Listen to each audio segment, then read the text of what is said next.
Well, hey fans, welcome back to another episode of Let's Talk Spoilers, and today we're talking spoilers for Hawkeye. Marvel's Hawkeye. It's just some Christmas. Now, Hawkeye is a great Marvel show on Disney Plus. For the most part, I thoroughly enjoyed this season. I believe I gave it a 4.5 out of 5 on the blog. Jeremy Renner is once again great as Hawkeye. Standout, of course, Hailee Steinfeld as Kate Bishop. Wonderful casting. We were all happy when we heard the rumors years ago that she'd be playing that role.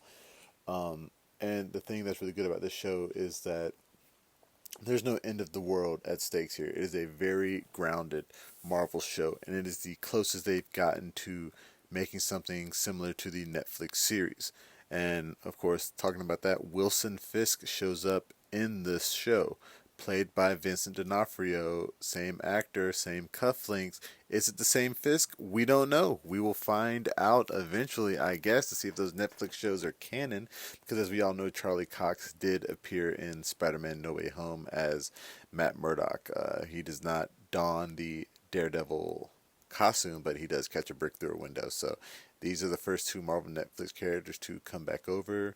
And like I said, we'll find out whether those are alternate timelines or if they are canon or somewhat canon. Because Kingpin in the show, he is a lot stronger than he was in the Netflix show, kinda. I mean, he survives a small explosion and rips off a car door, and he is shot a little bigger, although he does seem to be the same size.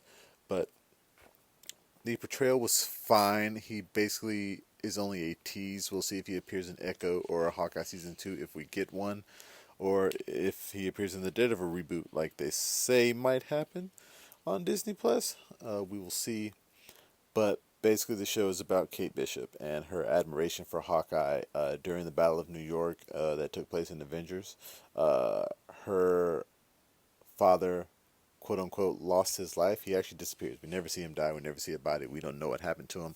Hopefully that's explored in season 2 as well. But while this happened, she saw Hawkeye fighting aliens on a rooftop with a bow and arrow. Great shot, showing basically a reverse of what we saw in the film, just from far away. And so from that point on, she's like, if that human can fight aliens with a bow and arrow, then I can too. So she starts training. She takes all these archery classes, all these like judo and kickboxing classes, all this. She becomes a very skilled archer and fighter, and by chance, luckily runs into Hawkeye and becomes his apprentice. She's obsessed with trick arrows, which we get to see him make some of those for the show.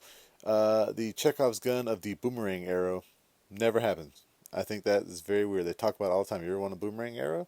Why would I want a boomerang arrow? Because it comes back. Yeah, why would I want that? But they never make one, so hopefully we'll see that in season 2. The best arrow made in the show. Okay, there's two. The one is the Pimtech arrow that makes, like, she shoots one into the air, then he shoots it with another arrow that makes the arrow giant. Boom, crushes the back of the truck. That was a pretty great moment. He reveals another one later on that makes people shrink, and he definitely probably killed some mobsters with that because that owl picked him up to eat him.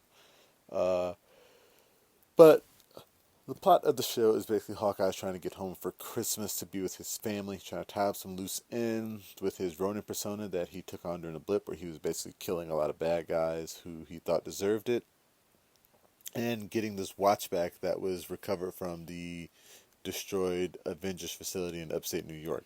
Now, there's just a lot to do about this watch. He needs to get this watch back. What's up with this watch? So at the end of the show, he gets it back to his wife, once again played by Linda Cardellini, and we find out that it's her watch, and that she was a S.H.I.E.L.D. agent. She was Agent 19, who in the comics is Mockingbird.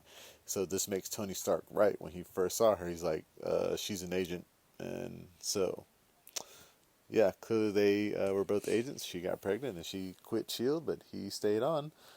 Nick Fury knew about this, so hopefully we get more exploration of that in the future. I would love if season 2 of Hawkeye is Kate Bishop and Linda Cardellini teaming up to to clear up something she left behind. You can get a Nick Fury cameo in that, something of that nature. Overall, thoughts on the show? It is fun. It is campy. It can get gritty. lots of ties to the greater Marvel Cinematic Universe without bringing in cameos. Although cameos would have been great. Apparently, there was a Paul Rudd cameo in the works. It just didn't work out. Florence Pugh, hers is more of a small role. She appears in what, like 2 or 3 episodes. Uh, of course, she is trying to kill Clint Barton because she thinks he's responsible for Nat's death, and also she was hired to do so, so it makes it easy for her. And that's just to tie it into the Black Widow movie, which really doesn't make sense. Like, is Val her handler, or can anybody just hire her? They they don't really go into that much, and like I said, that Black Widow movie just would have worked better as a Disney Plus show that came out earlier this year, and then it connects to this. I mean, it would have. I don't know why they didn't just make it a show, but the good thing about Yelena, Florence Pugh is phenomenal. She is hilarious, and actually, if it doesn't work with Linda Cardellini, those two teaming up, either in Black Widow show, movie, or Hawkeye season 2 would be great. But we find out that she was blipped, so that's why she didn't get to see Nat or didn't come find Nat after the events of Avengers Infinity War.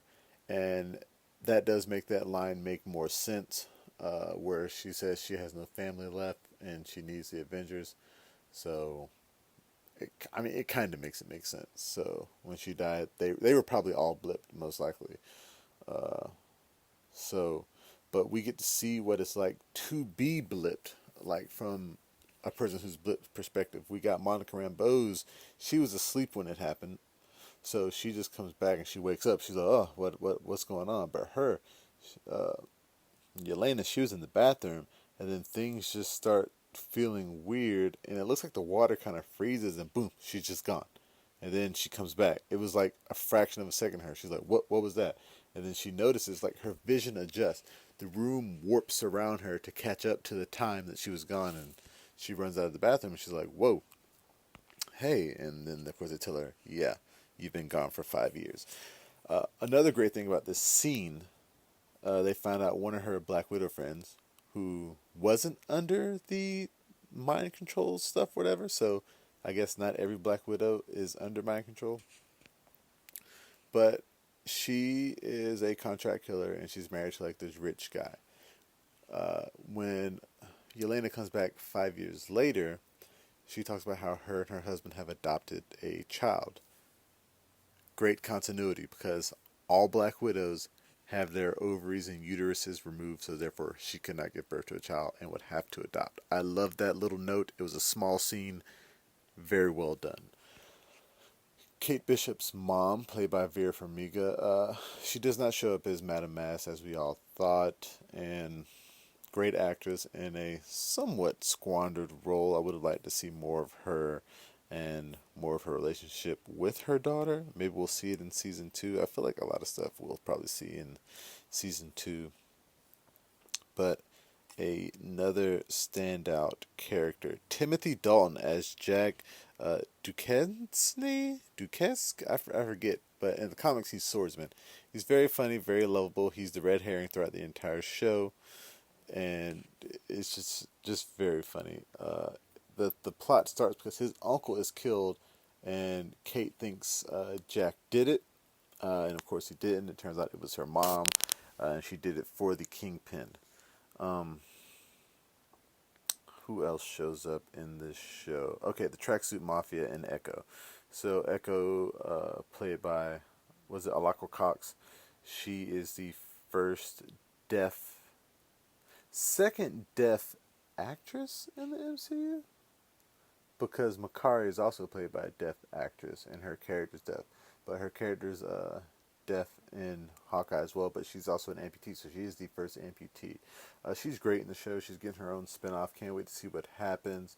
She does have some good character growth. It turns out her father was killed by the Ronin, but it's alluded to that the Kingpin tipped off the Ronin to those tracksuits so that they were killed, and I guess it was helping him control the organization. It's not really explained why he did it, but hopefully we'll find out more in her own show. But back to Jeremy Renner as Hawkeye. He's based more off the Hawkeye from the Matt Fraction run, My Life as a Weapon, where that Hawkeye, is deaf. And they explain the show when she's like, "How'd you become deaf?" And they show like him just falling through windows, being around explosions. And he's like, "I don't know exactly when it happened. It could have happened at any time." So that was great. But the great thing about him throughout the whole show is like he could take any of these guys out at one time, but he doesn't really want to. He wants to move on with his life and be like nice. Like nobody is really a threat to him at all. And he builds up the Kingpin as somewhat of a threat, but they never meet by the end of the show. And I was a little sour on that. I was like, you build up the Kingpin for him to not really mean anything to Hawkeye. Eh. But overall, it was a great show. Definitely worth a season 2. I do feel that we will get a season 2 because Hailee Steinfeld is just amazing as Kate Bishop. And if not a season 2, a Young Avengers. Something like that has to be coming. Like, there's no way Feige's using all these young people and not having some kind of plan. But we will see. But that is it for me, guys.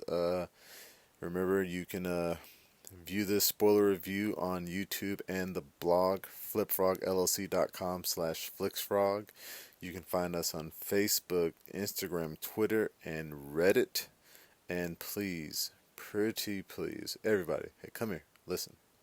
Make sure that you subscribe. Yes, subscribe to the YouTube channel, the Facebook page, everything. Make sure you like, comment, and share. The next Let's Talk Spoilers will probably be The Matrix Resurrection. Yeah, that terrible movie. Can't wait to get into that with you guys. But until next time, I'll be seeing you.